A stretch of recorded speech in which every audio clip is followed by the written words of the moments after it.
Astrologer आपको बता सकता है कि एग्जैक्टली आप कौन हैं और आपका पर्पस क्या है और आप कहाँ जा रहे हैं। कि पहचान तो लिया है मैंने मंजिल का पता, पहचान तो लिया है मैंने मंजिल का पता, अब मंजिल मुझे पहचानेगी इसका पता नहीं। तो या तो वक्त आपको बताएगा जब आप एक दिन रियलाइज़ करेंगे कि I should have done that, या मुझे ये करना चाहिए था, मुझे या अपने पेरेंट्स की बात मान लेनी चाहिए थी। तो एस्ट्रोलॉजी का सबसे बड़ा रोल है जो आपको अवेयर करा दे about what is the right journey. तो खुद को जानना, खुद को पहचानना, नहीं तो कई लोग भागे चले जा रहे हैं, दौड़े चले जा रहे हैं, कहाँ जा रहे हैं पता नहीं। और वैसे भी आपको पता है कि लाइफ की जो स्पीड है वो बहुत ही तेज़ हो चुकी है। No one has time to introspect. तो जब इंट्रोस्पेक्शन नहीं है तो ऐसे में यू माइट फील लॉस्ट कि रफ्तार ज़िंदगी की बढ़ गई है कुछ इस कदर, रफ्तार ज़िंदगी की बढ़ गई है कुछ इस कदर, वो भी भाग रहे हैं जिन्हें कहीं जाना नहीं।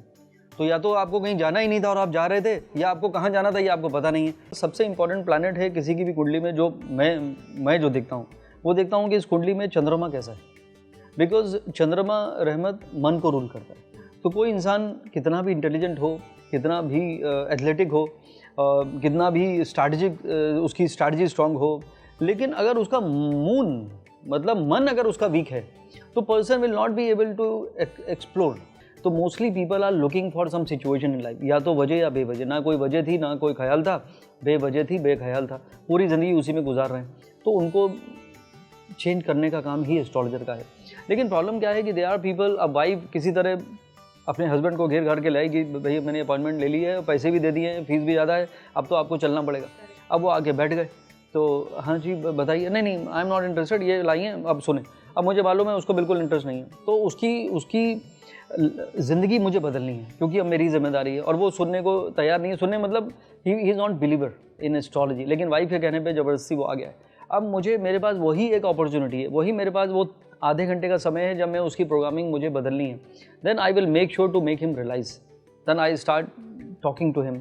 फिर मैं उससे पहले दोस्ती करूँगा, और ये सब 30 मिनट के अंदर आपको करना है। तो I will talk about what I know his horoscope. मुझे पता चल गया कि ये this is what he is, तो I will talk about him. तो वन ही विल अंडरस्टैंड कि हाँ यार ही इज़ राइट, या this is what I think. तो वो क्या है, he will start listening to me, then he will start understanding what I am saying, and then he will start following what I am saying. तो that is the purpose of astrology.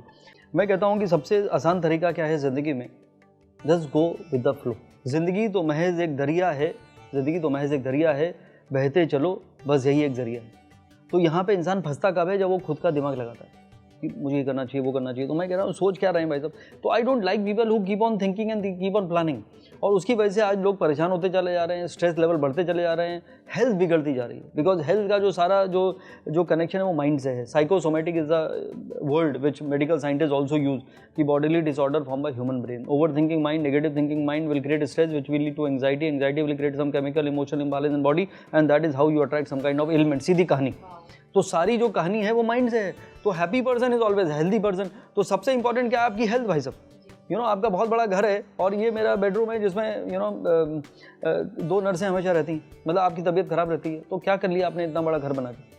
तो आपने पूरी ज़िंदगी में stress में गुजार दी है। तो अब दिस इज़ द टाइम कि भाई साहब यू हैव टू अंडरस्टैंड कि the only purpose in this life is to be happy, and happiness किसी पे डिपेंड नहीं होनी चाहिए।